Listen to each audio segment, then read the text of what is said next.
America అధ్యక్షుడు Donald Trump ఆరోగ్యంపై ఇటీవల మరోసారి ఊహాగానాలు చెలరేగుతున్నాయి. ఆయన బహిరంగంగా కార్యక్రమాల్లో కనిపించకపోవడం, మీడియాకు దూరంగా ఉండడం ఈ అనుమానాలకు ప్రధాన కారణం. దీంతో సోషల్ మీడియాలో ట్రంప్ మిస్సింగ్ అనే పోస్ట్ చాలా వైరల్ అవుతుంది. ట్రంప్ పబ్లిక్ ఈవెంట్స్ కు దూరంగా ఉండడానికి కొన్ని కారణాలున్నాయి. ఆగస్టు 30, 31 తేదీల్లో ట్రంప్ షెడ్యూల్లో ఎలాంటి బహిరంగ కార్యక్రమాలు లేకపోవడం, ఆయన తన ఆలోచనలు, అభిప్రాయాలు కేవలం సొంత సోషల్ మీడియా ప్లాట్ఫామ్ అయిన ట్రూత్ సోషల్ ద్వారానే తెలియజేస్తున్నారు. ఇది ఆయన ఆరోగ్యంపై మరింత అనుమానాలు పెంచాయి. జూలై 2025లో వైట్ హౌస్ వైద్య బృందం డొనాల్డ్ ట్రంప్ కు సివిఐ ఉన్నట్లు నిర్ధారించింది. ఈ పరిస్థితిలో కాలం నుంచి రక్తం గుండెకు సమర్థవంతంగా తిరిగి రాదు. ఇది కాళ్ళలో వాపు, ఇతర లక్షణాలకు దారితీస్తుంది. ఇది వృద్ధుల్లో చాలా సాధారణంగా కనిపించే ఒక సమస్య. ట్రంప్ చేతులపై కనిపించే గాయాల గురించి వైట్ హౌస్ వివరించింది. అవి తరచుగా కరచాలనం చేయడం వల్ల తనను రోజువారీ తీసుకునే ఆస్పిరిన్ కారణంగా వచ్చాయని పేర్కొంది.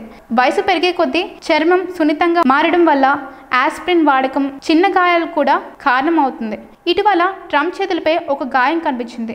దీన్ని కప్పిపుచ్చడానికి ఆయన మేకప్ వేసుకున్నారని కూడా వార్తలు వచ్చాయి. దీనిపై నెటిజన్స్ తీవ్ర ఆందోళన వ్యక్తం చేస్తున్నారు. సెప్టెంబర్ 1న అమెరికాలో కార్మిక దినోత్సవం కావడంతో ఈ వారాంతరంలో ఆయన విశ్రాంతి తీసుకున్నారని కొందరు వాదిస్తున్నారు. ట్రంప్ ఆరోగ్యంపై వస్తున్న ఊహాగానాలకు సంబంధించి కొంతవరకు స్పష్టత కూడా వచ్చింది. ట్రంప్ వ్యక్తిగత వైద్య బృందం ఆ గాయంపై స్పందించారు. తరచుగా కరచరణం చేయడం, ఆస్పిరిన్ వంటి మందులు వాడడం వల్ల ఆ గాయాలు ఏర్పడ్డాయని, అది పెద్ద సమస్య కాదని, ఆయన ప్రస్తుతం పూర్తిగా ఆరోగ్యంగా ఉన్నారని కూడా స్పష్టం చేశారు. ట్రంప్ తరచుగా ట్రూత్ సోషల్ మీడియా పోస్టులు పెడుతున్నారు. అది ఆయన చురుగ్గా ఉన్నారని, ఆరోగ్యంగా బాగానే ఉన్నారని సూచిస్తుంది. 79 ఏళ్ల వయసులో ఉన్న ట్రంప్ ఆరోగ్యంపై గతంలో కూడా అనేక సార్లు వార్తలు వచ్చాయి. ఆయన చేతిపై కనిపించిన చిన్న గాయం, అలాగే పబ్లిక్ ఈవెంట్స్ కు కొంతకాలంగా దూరంగా ఉండడం ఈ ఊహాగానాలకి కారణమైంది. అయితే వైద్యుల ప్రకటన, ఆయన సొంత సోషల్ మీడియా కార్యకలాపాలను బట్టి చూస్తే ఆయన ఆరోగ్యంపై వస్తున్న వార్తలు కేవలం ఊహాగానాలు మాత్రమే అని తెలుస్తుంది.